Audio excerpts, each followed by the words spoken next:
Salut à tous, je vous fais une petite vidéo concernant les caméras SVIS, en l'occurrence la C3N, puisqu'on m'a demandé en fait mon retour concernant le produit. Ça fait un petit bout de temps que je l'ai, parce que j'en ai deux en l'occurrence, les deux mêmes. Dans les précédentes vidéos, je vous parlais des Wi-Fi, la sensibilité, tout ce qui est infrarouge. Donc là, après plusieurs mois d'utilisation, je vais avoir un avis vraiment objectif sur l'utilisation. Alors, beaucoup d'inconvénients, à mon sens, reste le Wi-Fi. Si vous avez des murs comme moi qui sont en pierre, en granit, c'est pas gagné. C'est pas gagné, j'ai été obligé de mettre un routeur, un amplificateur si vous préférez, au niveau du Wi-Fi. Donc effectivement j'ai récupéré de la puissance au niveau du signal, donc ça va à peu près. Faut pas que je me plaigne, néanmoins prenez-le en compte si jamais vous vous éloignez ou vous mettez pas la caméra sur la maison mais que vous la mettez un peu plus loin, etc. C'est un détail à prendre en compte.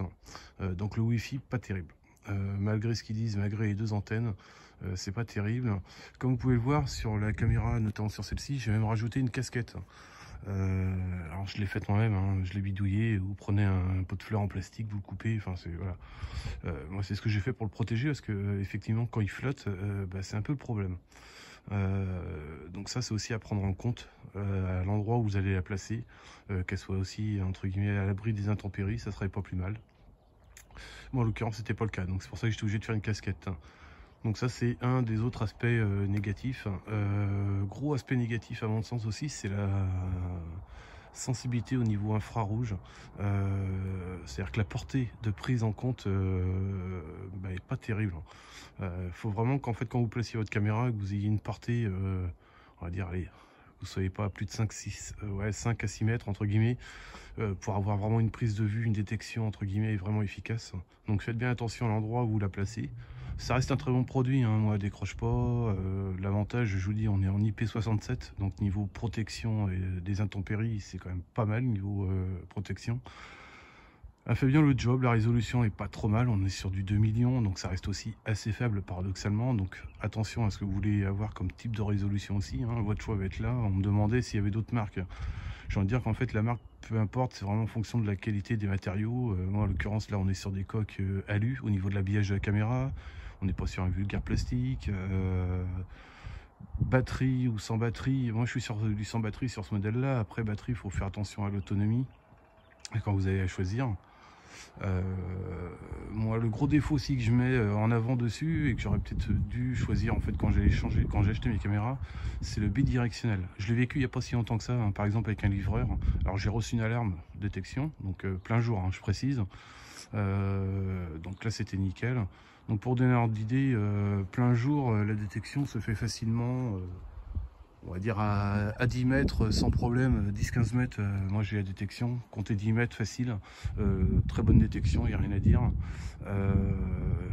Là le bidirectionnel en l'occurrence par exemple cette fois-ci m'aurait servi à communiquer avec le livreur. Donc du coup j'ai été obligé d'appeler directement, enfin il m'a appelé heureusement, donc j'ai pu lui dire que je savais qu'il était chez moi puisque je le voyais. Mais le bidirectionnel ça peut être pas mal. Si vous voulez communiquer avec des livreurs ou des personnes qui viennent vous voir ou autre, ça peut être le point positif. Ça paraît un détail mais en fait c'est quand même pas mal. À choisir la prochaine fois, évidemment je prendrai avec du bidirectionnel. Donc résolution pas trop mal. Maintenant les gros problèmes pour moi, ils disent que le Wi-Fi est quand même pas mal avec les deux antennes, etc. J'ai essayé, évidemment là vous les voyez un peu couchés horizontal, mais je les ai essayés dans tous les sens, hein. Avant de vous dire ça changeait pas mon problème.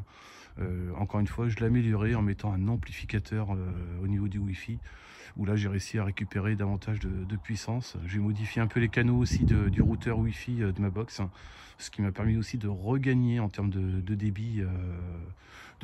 Maintenant faites attention si vous réglez les routeurs sur les box, ce qui va à l'avantage peut être au détriment de d'autres appareils. Vous pouvez augmenter le flux Wi-Fi sur j'en sais rien moi, sur du 2,4 MHz, mais vous pouvez très bien perdre aussi en parallèle sur le 5. Voilà, mais ça faut faire les tests en fait, hein. C'est assez simple à faire, hein. Il n'y a aucun souci là-dessus. Mais voilà un peu moins mon retour, des points positifs. Voilà, je vous dis, c'est évidemment la protection. Malgré tout, a fait bien le job.